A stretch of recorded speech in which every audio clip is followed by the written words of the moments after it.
Do you need to run a suspension lift to clear a 35-inch tall tire on the Jeep Gladiator Rubicon? It's one of the most common questions I receive, and the answer is fairly straightforward so long as you keep a few important things in mind. First off, if you want to retain the stock Rubicon wheel, I highly recommend looking at a 35 by 1150 tire, not a 1250. This is primarily due to the fact that the stock Rubicon wheel is only 7.5 inches wide. A 12.5 inch wide tire is going to be considered out of spec on that stock wheel by most tire companies. Yes, you can run a 1250 on that wheel, and plenty of people do, myself included. However, you'll have to drop a little bit of air pressure in that tire to get an even contact patch. This means you'll be sacrificing performance and efficiency because of the lower air pressure, so it's really not ideal. I have personally tested the 35 by 1150 R17 Nitto Trail Grappler and found that it works great on the factory wheel, and I loved how it looked and really filled out the wheel well on the Gladiator. If you want to run an aftermarket wheel with a true to size 35 by 1250 R17, I highly recommend making sure the wheel has high numerical backspacing if you plan on using the Jeep off-road. Something like this 17 by 8.5 inch AEV Pentler wheel with 5.77 inches of backspacing is a great option as it keeps the tire tucked under the flare. Going with a wheel with less back spacing increases the risk of the tire contacting the lip of the flare. The Gladiator's flares are incredibly forgiving, so this really isn't that big of an issue.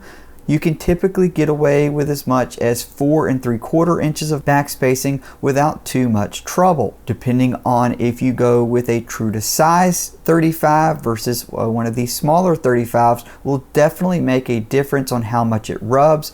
The big thing to remember when looking at back spacing figures is that the lower the number, the further the tire will poke out from under the fender flare. So if you're trying to keep it in that stock look where it's under the flare, you're going to want a high numerical number. AEV is a great wheel company for this, but there are a few others that offer high numerical backspacing as well. No matter what tire you go with, a true to size 35 will fit without issue in the stock spare tire location. For those looking to push the limits even more, yes, you can technically run a 37-inch tall tire with no lift. However, as soon as you leave the mall parking lot, you will be rubbing tremendously, but mainly in the front. The rear flare actually accepts a 37 pretty well.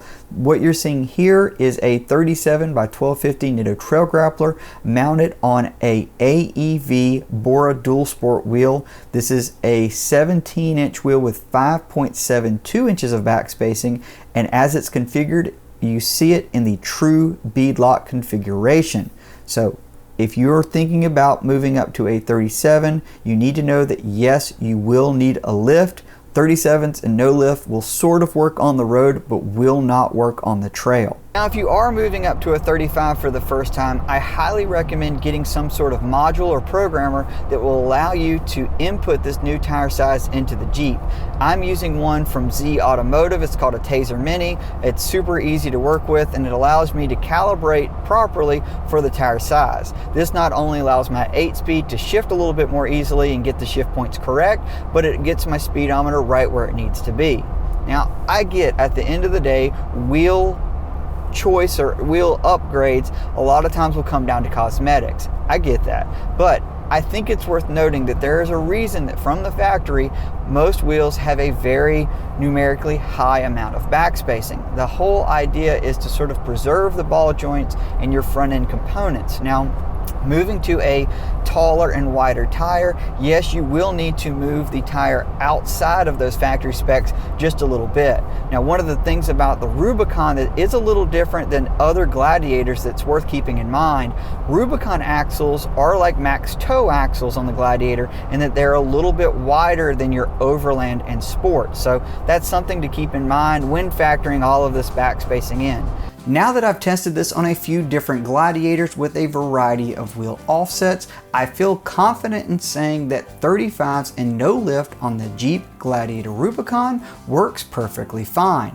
The big thing to note here is that the further you place the wheel outside of the vehicle, the more you will increase the likelihood of the fender contacting the tire when it has fully cycled. Even then, the Gladiator flares are incredibly forgiving, so you can get away with some lower backspacing figures if you really need to. It's also worth noting that everything in this video should apply to the Mojave Gladiator, as it has the same highline flares and same axle width as the Rubicon. If you do have any questions, be sure to drop them in the comments, and as always, thank you for watching.